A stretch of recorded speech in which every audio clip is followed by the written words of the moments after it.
आज की कहानी है बुद्धिमान बंदर और मगरमच्छ। एक था घना जंगल जहां जानवर एक दूसरे के साथ बहुत प्यार से रहा करते थे। उस जंगल के बीच एक बहुत सुंदर और बड़ा तालाब था। उस तालाब में एक मगरमच्छ रहता था। तालाब के चारों ओर बहुत सारे फलों के पेड़ लगे हुए थे। उनमें से एक पेड़ पर बंदर रहता था। बंदर और मगरमच्छ एक दूसरे के बहुत अच्छे दोस्त थे। बंदर पेड़ से मीठे और स्वादिष्ट फल खाता था और साथ ही अपने दोस्त मगर को भी देता था।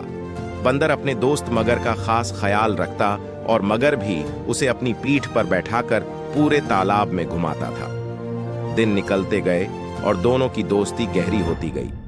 बंदर जो फल मगरमच्छ को देता था, मगरमच्छ उनमें से कुछ फल अपनी पत्नी को भी खिलाता था। दोनों फलों को बड़े ही चाव से खाते थे। बहुत दिनों के बाद एक बार मगर की पत्नी ने कहा कि बंदर तो हमेशा ही स्वादिष्ट फल खाता रहता है। जरा सोचो, उसका कलेजा कितना स्वादिष्ट होगा। वह मगर से जिद करने लगी कि उसे बंदर का कलेजा खाना है। मगर ने उसे समझाने की कोशिश की, लेकिन उसने नहीं माना और वो मगर से रूठ गई। अब मगर को न चाहते हुए भी हाँ बोलना पड़ा। उसने कहा कि वो दूसरे दिन बंदर को अपनी गुफा में लेकर आ जाएगा, तब उसका कलेजा निकाल कर खा लेना। इसके बाद मगर की पत्नी मान गई।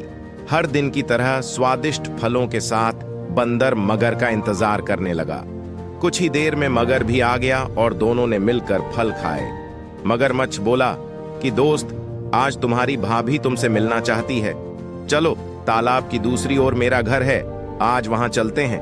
बंदर झट से मान गया और उछलकर मगर की पीठ पर बैठ गया। मगर उसे लेकर अपनी गुफा की ओर बढ़ने लगा।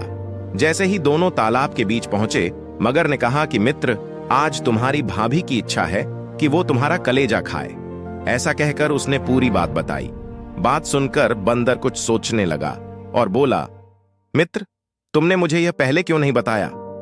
मगर ने पूछा, क्यों मित्र, क्या हो गया? बंदर बोला कि मैं अपना कलेजा तो पेड़ पर ही छोड़ा हूं। तुम मुझे वापस ले चलो तो मैं अपना कलेजा साथ में ले आऊंगा। मगर बंदर की बातों में आ गया और वापस किनारे पर आ गया।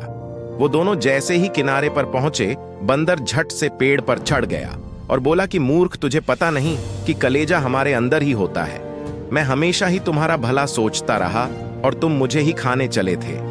कैसी मित्रता है यह तुम्हारी? चले जाओ यहां से। मगर अपनी करनी पर बहुत शर्मिंदा हुआ और उसने बंदर से माफी मांगी, लेकिन अब बंदर उसकी बातों में नहीं आने वाला था। इस कहानी से हमें यह सीख मिलती है कि संकट के समय हमें घबराना नहीं चाहिए।